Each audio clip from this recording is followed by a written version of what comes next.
ஆசிய தடகள சாம்பியன்ஷிப் ஒரே நாளில் இந்திய வீரர்கள் 3 தங்கப் பதக்கங்களை வென்று அசத்தியுள்ளனர். தென்கொரியாவின் குமி நகரில் நடைபெறும் ஆசிய தடகள சாம்பியன்ஷிப் தொடரின் நேற்றைய 4வது நாளில் இந்திய வீரர்கள் ஆதிக்கம் செலுத்தியுள்ளனர்.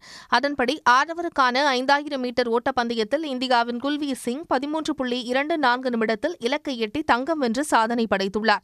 நடப்பு தொடரில் 10,000 மீட்டர் ஓட்டத்தில் தங்கம் வென்ற குல்வீருக்கு இது 2வது தங்கமாகும். மகளிர் உயரம் தாண்டுதலில் இந்திய வீராங்கனை பூஜா சிங் தங்கப்பதக்கத்தை தட்டிச் சென்றார். இவர் 1.89 மீட்டர் உயரத்தை தாண்டி தேசிய அளவில் தனிப்பட்ட சாதனையையும் பதிவு செய்தார். இதேபோல மகளிருக்கான ஹெப்டத்லானில் இந்தியாவின் நந்தினி அகசரா முதலிடம் பிடித்து தங்கத்தை தரதாக்கினார். மகளிருக்கான 3000 மீட்டர் ஸ்டீஃபில் சேஸில் இந்தியாவின் பாருல் சௌத்ரி 2வது இடம் பிடித்து வெள்ளிப்பதக்கம் வென்றார்.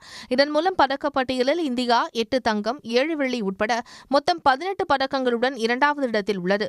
15 தங்கம் உட்பட 26 பதக்கங்களுடன் சீனா முதலிடத்தில் தொடர்கிறது. உடனுக்குடன் செய்திகளை தெரிந்து கொள்ள சன் நியூஸ் பெல் ஐகானை கிளிக் பண்ணுங்க.